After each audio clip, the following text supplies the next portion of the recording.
Hello everyone, কেমন আছেন সবাই? আমি রুম্পা। আমার আরও একটি নতুন ভিডিওতে আপনাদের সবাইকে স্বাগত জানাই। আশা করছি আপনারা সবাই ভালো আছেন পরিবার পরিজন নিয়ে। আমি আমার আজকের ভিডিওটি সকাল থেকে শুরু করেছি। তো সকালে আমার জন্য একটি হেলদি ড্রিঙ্কস বানিয়ে নিচ্ছি। অনেক দিন পর আমি হেলদি ড্রিঙ্কস নিচ্ছি। তো সকালবেলা ঘুম থেকে উঠে বেশ ভালোই লাগছে আজকে। তো সকালবেলা আমার জন্য একটু হলুদ পানি বানিয়ে নিয়েছি। এটা আমি এখন আপেল সিডার ভিনেগার দিয়ে খাবো। তো আসলে মানুষ হচ্ছে অভ্যাসের দাস। এই অভ্যাস থেকে একটু অনিয়ম হলে শরীরে অনেক পরিবর্তন লক্ষ্য করা যায়। তো আপেল সিডার ভিনেগারটা আমি নিয়েছি এখানে, আর এই হলুদ দিয়ে সেদ্ধ করা পানিতে আপেল সিডার ভিনেগার দিলে দেখেন এর কালারটা কেমন পরিবর্তন হয়ে যায়। তো দুটো কালারই আমার বেশ ভালো লাগে, হলুদ দিয়ে সিদ্ধ করলেও তো আপেল সিডার ভিনেগার দেওয়ার পরও। তো সকালে হেলদি ড্রিঙ্কসটা খেয়ে নিয়েছি, একটু কিছুক্ষণ বসে নিজেকে সময় দিয়েছি, তারপর চলে আসলাম সকালে নাস্তা রেডি করার জন্য। তো রুটি পরোটা কিছুই বানানো হচ্ছে না। তো গতকাল বলেছিলাম আমার বরকে আমার ফ্রোজেন পরোটা খেতে ইচ্ছে করছে, তো সন্ধ্যায় গিয়ে নিয়ে এসেছিল। তো সকালে এটাই আমি একটু ভেজে নিব। আর এই ফ্রোজেন পরোটার পলিগুলো আরেকবার আমি ব্যবহার করব। তো রুটি করে বা পরোটা করে এতে রাখলে ডিপ ফ্রিজে একটার সাথে আরেকটা লাগার কোনো ভয় থাকে না। আর হ্যাঁ, আমার প্রিয় আপু ভাইয়ারা যারা এখনও আমার ভিডিওতে একটি লাইক করেননি, প্লিজ আপনারা একটি লাইক দিয়ে আমার ভিডিওটি কন্টিনিউ করবেন। আর প্রতিনিয়ত যারা আমাকে পাশে থেকে সাপোর্ট করে যাচ্ছেন, আপনাদের সবাইকে জানাই অসংখ্য ধন্যবাদ। আমিও আগের মতো ইউটিউবে সবসময় অ্যাক্টিভ থাকার চেষ্টা করছি। এখনও পুরোপুরি সবাইকে সময় দিতে পারছি না। আশা করছি সামনের দিনগুলোতে সবার পাশে থাকব। তো সবসময় এটাই চেষ্টা করে যাচ্ছি যাতে ইউটিউব নিয়ে আমি আরও একটু ব্যস্ত থাকতে পারি। তো জানি না কতটুকু কি করতে পারি। তো সবাই একটু দোয়া করবেন আমার জন্য। শরীর এবং মন দুটোই কেন জানি মোটেও ভালো লাগছে না। তো তারপরও চেষ্টা করছি। যাই হোক, আমি সকালে নাস্তাটা রেডি করে নিয়েছি। তো পরোটা কিছু ভেজে নিয়েছি। তো তারপর বাকিটুকু আমি ভালোভাবে পলিটা একটু ভাঁজ করে ডিপ ফ্রিজে আবার রেখে দিব। তো এটাতে 20টা পরোটা থাকে, অনেক দিন হয়ে যায় আমাদের। তো নাস্তাটা খাওয়ার পর আমি কিছু ছোলা সেদ্ধ বসিয়ে দিয়েছি। আজ ঘরের কাজ ঘুম থেকে উঠেই করে নিয়েছি, ঘর ঝাড়ু দেওয়া, ঘর গুছানো।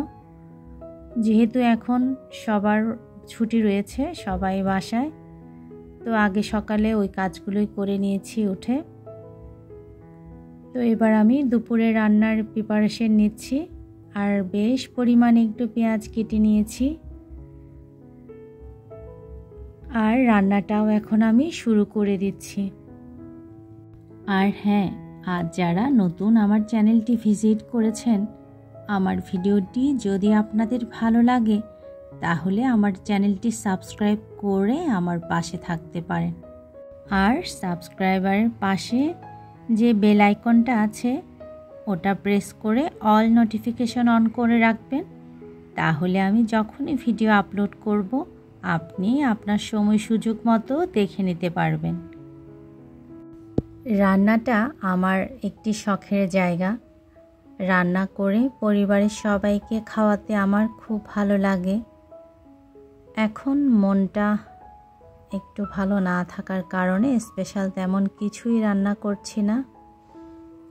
তো আজ সকালবেলা আমার ছেলে ঘুম থেকে উঠে আমাকে বলছিল, মা আজকে মাংস রান্না করো। তো আমার ছেলে মাংস অনেক পছন্দ করে। মনে হয় পরিবারের সব বাচ্চারাই মাংসটা একটু বেশি পছন্দ করে, তাই না? তো তাই আজ ছেলের কথা মতো একটু কোয়েল পাখির মাংস রান্না করছি। এটা অনেক পছন্দ আমার ছেলের। মাংসটা আমি আগেই ম্যারিনেট করে রেখেছিলাম। এখন শুধু পেঁয়াজ আর একটু গরম মশলা সরিষার তেলে ভেজে নিয়ে রান্নাটা করে নিচ্ছি। মাংসটা আমি খুব ভালোভাবে কষিয়ে নিয়েছি। এখন আমি ঢাকা দিয়ে আরও কিছুক্ষণ রান্না করব। তো মাংসটা রান্না বসিয়ে দিয়ে আমি একটু আলু ভর্তা করে নিচ্ছি। আলু ভর্তাটা আমি মেখে ফেলেছি, কিন্তু আবার মনে পড়ল বারান্দায় আমার টবে খুব সুন্দর হলুদ পাতা হয়েছে, এখনও একদম কচি কচি অবস্থায় রয়েছে। তো আমি একটা কচি হলুদ পাতা নিয়ে এসে ছোট ছোট করে কেটে নিচ্ছি। জানি না আলু ভর্তায় আপনারা কেউ হলুদ পাতা খান কিনা, তবে আমিও আগে খেতাম না। আমার শাশুড়ির কাছ থেকে শেখা।